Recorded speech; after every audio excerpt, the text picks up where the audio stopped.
Good evening, Professor. This is Abdullah Katawazi, and today I'll be talking about verbal and nonverbal communication in diverse settings. So, what is verbal and nonverbal communication? Verbal is when we communicate with people through our tongue.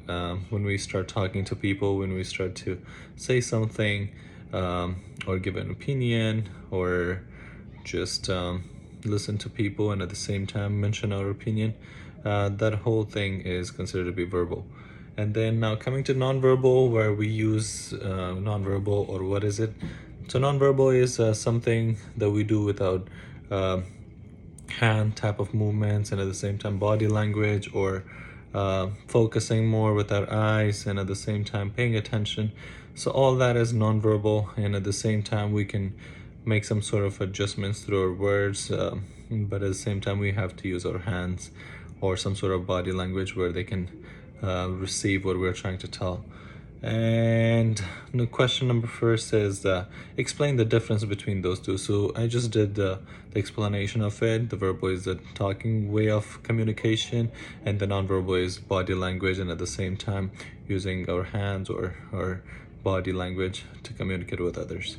What impact do culture and diversity have on verbal and nonverbal communication?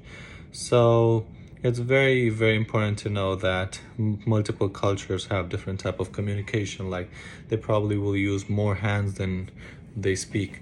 I've seen a lot of scenarios where people are using their hands more often than their words, and that's totally normal because of their culture and at the same time the way they're raised.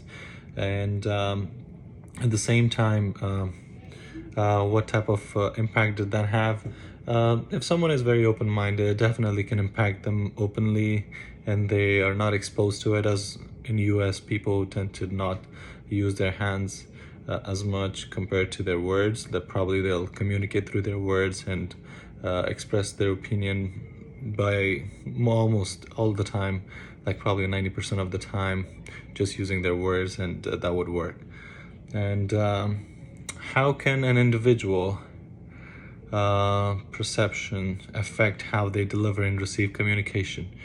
It really does affect a person's perception about someone else, especially if they're using a lot of gestures and at the same time they're using a lot of words. It really is going to be affecting their representation. Like someone is talking more, but he or she does not make sense, or at the same time someone is using a lot of hands, but at the same time it looks really awkward because it's too repetitive. That can really affect them negatively in terms of presentation or their opinion. So at the same time it would really affect them negatively. It can affect them positively as well if someone is very using them correctly in a correct form, and like saying the words that are really, really thoughtful, not just any words, and at the same time using the gestures, or at the same time using their hand movements more, but it's all gonna be like following along with their words.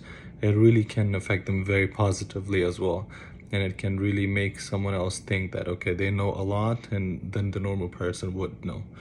So it can affect them in both ways, and it can definitely be a different type of representation of themselves, and it can help them in the future as well, because that is very important to have body language, at the same time good way of talking, and also using good amount of hand movement, just so the community or the audience understand them very well.